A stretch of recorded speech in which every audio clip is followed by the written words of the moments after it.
IPL 2026 Chennai super കിങ്സിൻ്റെ വിജയങ്ങളിലെല്ലാം ഒരു പൊതു ഘടകമുണ്ട് കേട്ടോ. സഞ്ജു സാംസണിൻ്റെ വെടിക്കെട്ട് പ്രകടനം തന്നെയാണ്. വാങ്കഡയിൽ മുംബൈ ഇന്ത്യൻസിനെതിരെ നേടിയ തകർപ്പൻ സെഞ്ചുറി അടക്കം ഈ സീസണിൽ 2 സെഞ്ചുറിയാണ് ഇതോടകം സഞ്ജു സാംസൺ കുറിച്ചിരിക്കുന്നത്.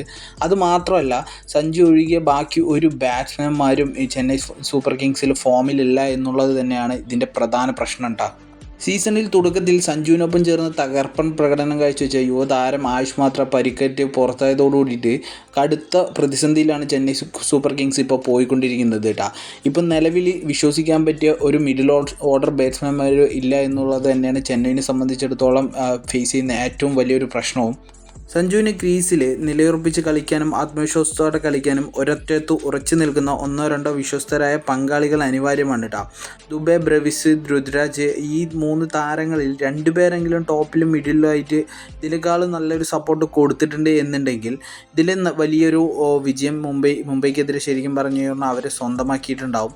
ഇനി വരും മത്സരങ്ങളിലെങ്കിലും ഇത് പ്രാവർത്തികമാക്കണമെന്നാണ് ആരാധക പക്ഷം ഉണ്ടാവും. ടൂർണമെൻറ്റിന് മുൻപ് ചെന്നൈയുടെ ഏറ്റവും വലിയ ദൗർബല്യമെന്ന് കരുതിയത് അവരുടെ ബൗളിംഗ് നിരയായിരുന്നു. എന്നാൽ നിലവിൽ മുകേഷ് ചൗധരിയും അഖിൽ ഹുസൈനും നൂർ അഹമ്മദും അൻകുഷ് കബോജും മികച്ച പ്രകടനം തന്നെയാണ് ഇവിടെ കാഴ്ചവെച്ചിരിക്കുന്നത്. അതോടുകൂടിയിട്ട് തന്നെ ബൗളിംഗ് യൂണിറ്റിൽ സ്ഥിരതയെ കൊണ്ടുവന്നതോടുകൂടിയിട്ട് വലിയ മാറ്റമാണ് ചെന്നൈ സൂപ്പർ കിങ്സിൻ്റെ ബൗളിംഗ് നിരയിൽ കണ്ടുവരുന്നത്. ഇനി വരാനിരിക്കുന്ന 7 മത്സരങ്ങളിൽ 5 മത്സരങ്ങളെങ്കിലും ജയിച്ചാലേ CSK പ്ലേ ഓഫിൽ ഉറപ്പിക്കാനാവൂ എന്നാണ് വേറൊരു പക്ഷം. ഇതിനായിട്ട് 200-ന് മുകളിൽ സ്കോർ കണ്ടെത്താൻ രുദ്രാജും ഗെയ്ക്വാദും അതേപോലെ തന്നെ ശിവൻ ദുബൈയും ഫോമിലേക്ക് തിരിച്ചെത്തിയേ തീരൂ എന്നുള്ളതാണ്.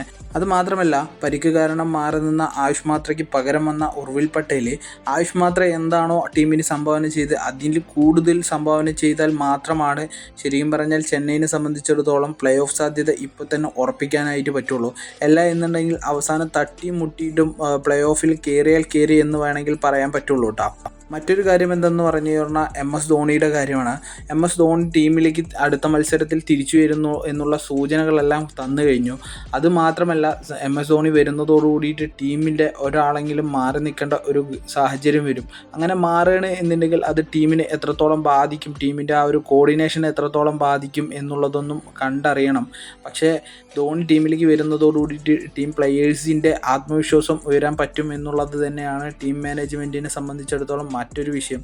അപ്പോൾ അതെന്തായാലും ടീമിൻ്റെ റിസൾട്ടിനെ മാറ്റം വരുത്തും എന്നുകൂടിയിട്ട് അവരെല്ലാവരും പറയുന്നുണ്ട് കേട്ടോ.